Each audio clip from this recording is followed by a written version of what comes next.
Salut la team, merci de regarder cette vidéo et si tu es arrivé là par hasard, reste avec nous parce que tu vas voir une vidéo très technique qui risque de t'intéresser. Alors, c'est une vidéo qui parle de l'alignement des carters avec le cylindre. Voilà, pour avoir une super fluidité entre le cylindre et les carters et également l'ouverture du passage d'admission pour pouvoir gagner en performance. Alors, c'est une vidéo qui fait partie d'une série de 5 vidéos sur la préparation totale du moteur Minarelli AM6 en 86 Most, course 44. Et ce moteur, nous le faisons pour pouvoir le monter dans notre nouvelle Fantic. On a reçu une Fantic toute neuve 2021, type Enduro. Et c'est notre projet de monter cette moto pour faire du motocross. Alors pourquoi on a choisi cette Fantic 50? Je pense que c'est parce que c'est l'une des mieux finies de toutes les catégories de moto 50.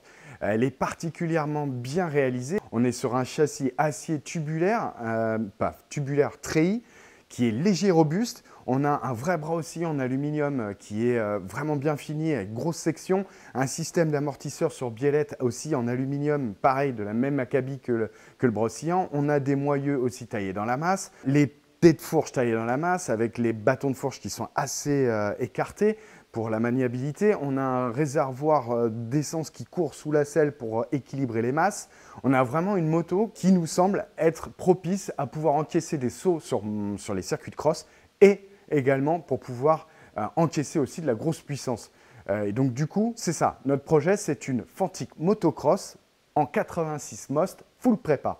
Donc on va commencer cette vidéo par la préparation des carters. Alors on ne vous a pas montré le démontage du carter, du moteur. On va partir directement sur 2 carters nus et on va petit à petit monter le moteur et préparer le moteur. Donc là, on parle de la préparation des carters avec Mathieu qui va vous montrer ça en détail, pas à pas, pour éviter que vous fassiez des bêtises et de sorte à ce que vous puissiez le refaire chez vous. Bon visionnage. Alors, on se retrouve aujourd'hui. Comme vous voyez, on a la Beta 80 Most qui est juste ici. C'est un moteur dont je me suis occupé et sur cette première vidéo, on va essayer de vous présenter et d'expliquer bien en détail comment j'ai fait la préparation du carter moteur et le plus important, l'alignement du carter au cylindre Most. Alors ici, on a un carter qui est déjà ouvert. Je vais quand même préciser, pour ouvrir le moteur, donc pour retirer le vilebrequin avec ses roulements, je conseille systématiquement de chauffer les portées. Ça a 2 avantages. D'abord, on ne va pas stresser les portées de roulement, on n'a pas besoin de mettre des grands coups de masse pour les sortir. Et ensuite, le deuxième avantage, c'est que les roulements vont en général rester sur le vilebrequin. C'est beaucoup plus pratique. Tout est prêt pour qu'on passe à la prochaine étape. Donc on a le carter gauche qui n'est pas encore préparé. On voit qu'il a déjà été un petit peu tapé, qu'il y a déjà quelqu'un qui a mis un coup de Dremel là-dedans. C'est pas très grave. On verra par la suite. Ça fait un petit écart, mais c'est pas très grave. Voilà. On voit ici par contre donc un carter dont je me suis déjà occupé. Je me suis déjà occupé du carter droit où j'ai donc fait l'alignement ici et le passage de l'admission ici. Donc là, on voit tout le travail sur les ports A et B, les ports latéraux, les lumières latérales. Et ici, tout le travail de l'admission. Vous pouvez voir que je ne touche pas au transfert arrière, car il n'y a pas de réelle utilité à venir l'aligner.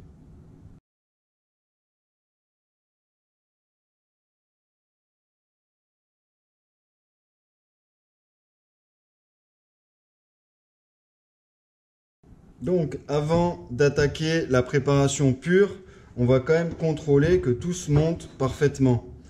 Pour ce faire, on va utiliser des faux roulements qui sont dispo sur le shop, qui vont donc remplacer juste pour faire un petit montage à blanc et être sûr que rien ne touche, notamment le passage de bielle. On prend le vilebrequin Most Evo 2, dernière génération en course 44. Donc voilà, faux roulement 3D, on prend notre Evo 2, on le présente gentiment, proprement, ça rentre tout seul. On va mettre cage à aiguille, piston, axe et cylindre pour être sûr que vraiment tout se présente bien. On présente le cylindre. Hop. Pas besoin de mettre le segment, ni clips, ni rien. On veut juste être sûr, là le principal problème, ça peut être le passage de bielle. On voit bien que rien ne gêne, tout passe parfaitement. Hop. aucun problème, c'est tout bon pour la prochaine étape.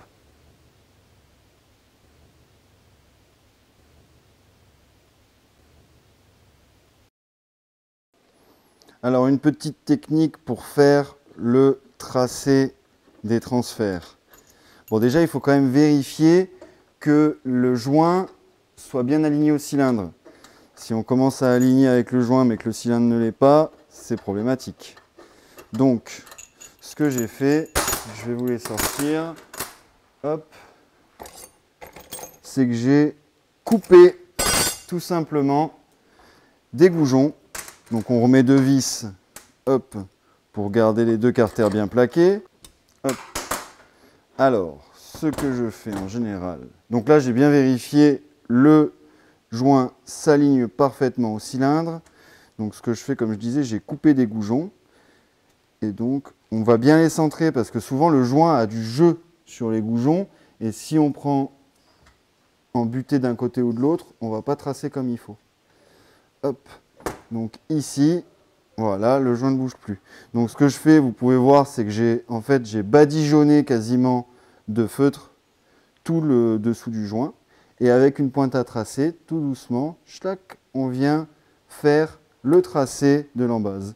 Et on voit ici que ça tombe vraiment pas mal du tout.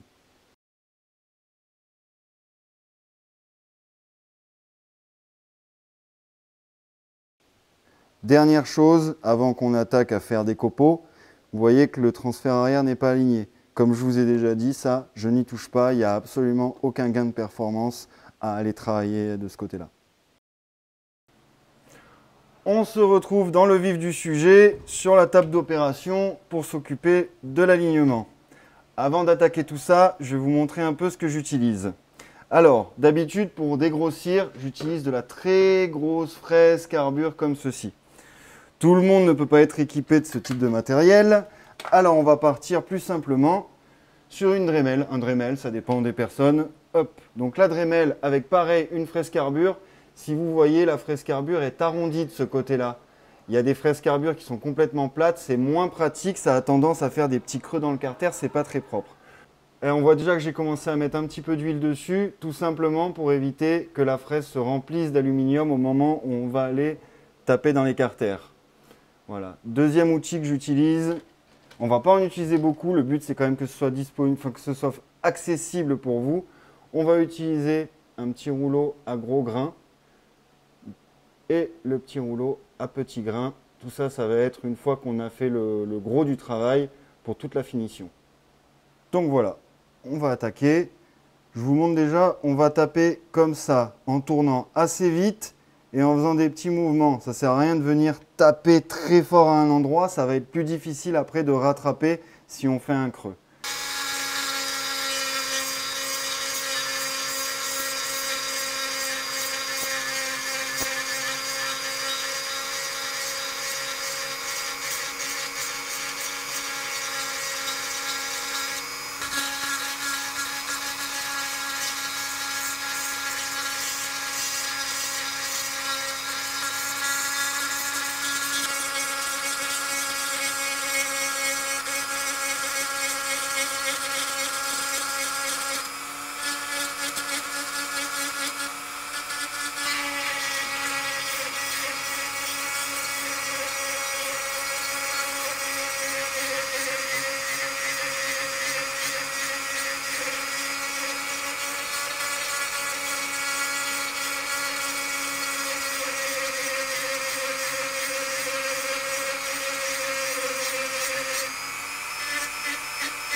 Bon, la première étape est avancée. Donc, encore une fois, hein, chacun ses techniques. Moi, je fais ça toujours pour avoir un résultat assez propre. C'est qu'avant même de passer aux finitions, avancer encore plus, je mets un petit coup de papier. Ça me fait souvent ressortir les petits défauts.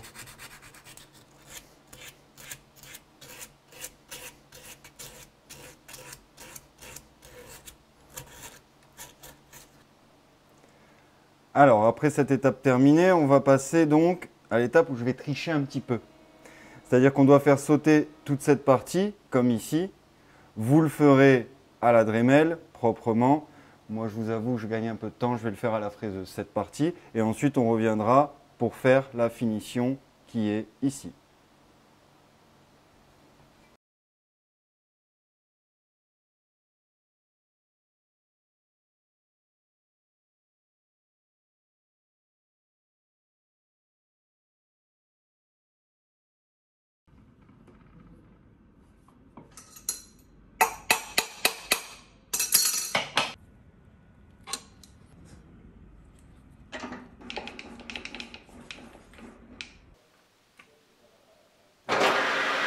Et une aide de sécurité, les mecs. Hein.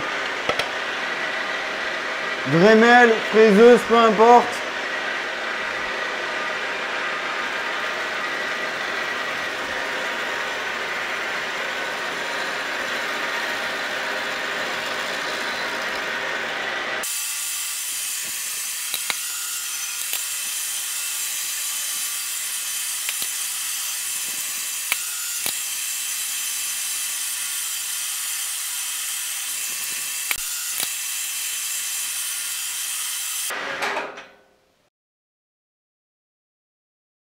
Alors, maintenant qu'on a éventré l'admission, on va faire la partie qui pour moi est la plus compliquée, où là il va falloir vraiment que vous preniez votre temps pour bien faire une symétrie.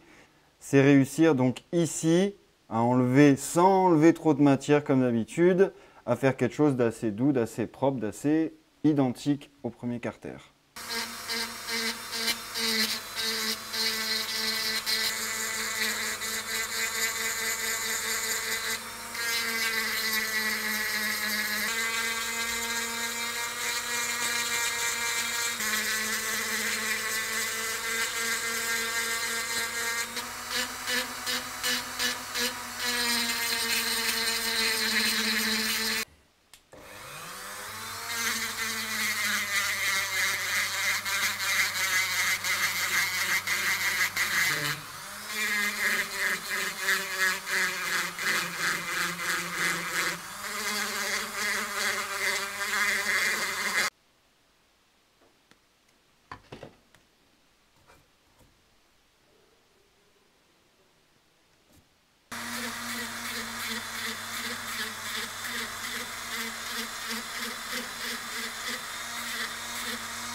Donc comme vous pouvez voir là je l'ai quasiment fait en une seule fois. D'habitude, au début, quand je ne maîtrisais pas encore trop, je faisais un petit peu de ce côté, un petit peu de ce côté, un petit coup à droite, un petit coup à gauche, pour vraiment à chaque fois y aller progressivement des deux côtés. Là, je ne vais pas hésiter, je vais faire une petite finition donc, du côté que je viens de terminer. S'il faut que je reprenne l'autre côté parce que je ne suis pas complètement symétrique, j'hésite pas, je remets un petit coup. Vaut mieux y aller progressivement, progressivement pour vraiment avoir une belle symétrie. Je le répéterai jamais assez, la symétrie est le plus important. Mathieu, Ouais, j'ai une question peut-être conne, dis-moi tout. mais il sert à quoi le trou là? Parce qu'il est en plein milieu. Alors ces trous-là, ces deux trous qu'on trouve de chaque côté, c'est les trous qui vont permettre à l'huile d'arriver jusqu'au roulement. Donc c'est des trous de lubrification que vous voyez ici. Ça part d'ici et ça débouche ici et ça va graisser directement les billes de votre roulement.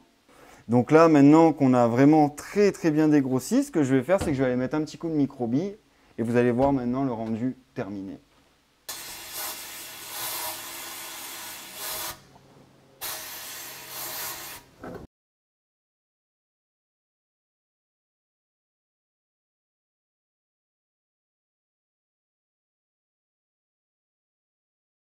J'espère que cette vidéo vous a plu et en tout cas, elle va vous permettre de préparer vos carters par vous-même chez vous. En sachant que la prochaine vidéo, ça sera le remontage du Vilebrequin Most Evo 2 avec la boîte de vitesse. On va vous montrer, comme pour celle-ci, chaque détail pour éviter que vous fassiez des bêtises lors du remontage. Surtout, n'oubliez pas de vous abonner, comme ça vous avez la notif sur la prochaine vidéo qui arrive. Allez, ciao les gars!